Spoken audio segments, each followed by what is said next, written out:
మీ ఇల్లు ఎప్పటికీ పటిష్టంగా ఉండాలనుకుంటున్నారా? కాన్ లైఫ్ కెమికల్ తో ఇది సాధ్యం. ఈ నెంబర్ను సంప్రదించండి. మనుషుల మధ్య ఉన్న మానవ సంబంధాలు రోజురోజుకు దిగజారిపోతున్నాయి. మనీకిచ్చే విలువ మనుషులకి ఇవ్వలేకపోతున్నారు. అక్క చెల్లెళ్ళు అన్న తమ్ముళ్ళు ఉన్నా అనాథల్లాగా బతకాల్సి వస్తోంది. వయస్సు మీద పడితే తన తల్లిదండ్రులు అని కూడా చూడకుండా అనాథ శరణాలయాల పాలు చేస్తున్నారు. ఆర్థిక బంధాలే కన్న తల్లికే తిండి పెట్టలేని పిల్లలు, అన్నదమ్ముళ్ళు అక్క చెల్లెళ్ళు బంధాన్ని ఆస్తి డబ్బులు నగలు విడదీస్తున్నాయి. ఇలాంటి ఘటనలు రోజుకి అనేకం చూస్తూనే ఉన్నాం. అయితే తాజాగా 80 ఏళ్ల వృద్ధురాలు తన 45 కోట్ల విలువైన ఆస్తి మొత్తాన్ని తన కేర్ టేకర్ పేరిట రాసిచ్చింది. ఇంతకీ ఆమె ఎవరు, ఆమె కథేంటో ఇప్పుడు చూద్దాం.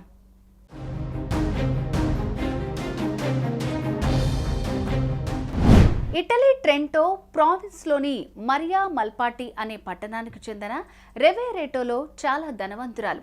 ఆమె ఓ వృద్ధురాలు. ఆమెకు భర్త పిల్లలు ఒక్కరూ లేరు. కానీ ఆమెకు అనేక అపార్ట్మెంట్స్, సిటీ సెంటర్లో ఒక చారిత్రాత్మక భవనం, లక్షలాది బ్యాంకు ఖాతాతో పాటు అనేక విలువైన ఆస్తులు ఉన్నాయి.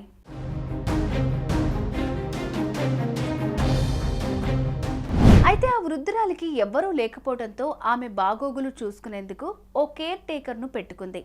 అప్పటి నుంచి ఆ వృద్ధురాల్ని కంటికి రెప్పలాగా చూసుకుంటూ సేవలు చేసింది. ఇక 80 ఏళ్ల వయసులో అనారోగ్యంతో రెవెరెటో మరణించింది.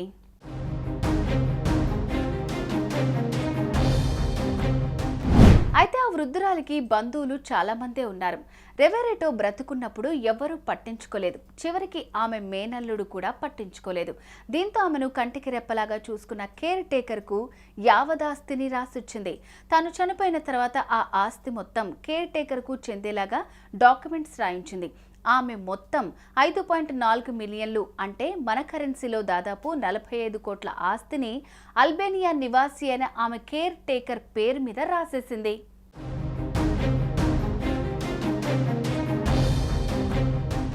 ఆ వృద్ధ మహిళ అవివాహితురాలు కనుక ఆమె ఆస్తికి వారసులు ఎవ్వరూ లేరు. అయితే ఆమెకు బంధువులున్నారు, చాలా మంది మేనల్లున్నారు. దీంతో ఆ వృద్ధురాలి ఆస్తిని తన మేనల్లులు కోడళ్ల పేర్ల మీద రాసేసుంటుందని అందరూ భావించారు. కానీ ఆ వృద్ధ మహిళ తన ఆస్తి మొత్తం కేర్ టేకర్ కు రాసి ఆమె బంధువులకు షాక్ ఇచ్చింది.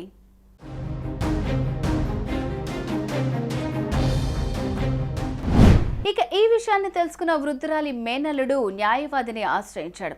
ఆమె మానసిక స్థితి బాగోలేక అలా చేసిందని, ఆస్తులను జప్తు చేయాలని కేసు పెట్టాడు. వృద్ధురాలికి సేవ చేస్తూ ఈ అవకాశాన్ని కేర్ టేకర్ సద్వినియోగం చేసుకుంటుందని ఆరోపించారు.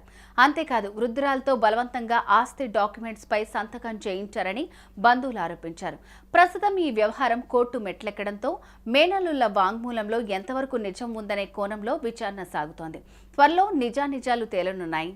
సుమన్ టీవీలో మీ పర్సనల్ అండ్ బిజినెస్ ప్రమోషన్స్ కోసం కింది నెంబర్కి కాంటాక్ట్ చేయండి.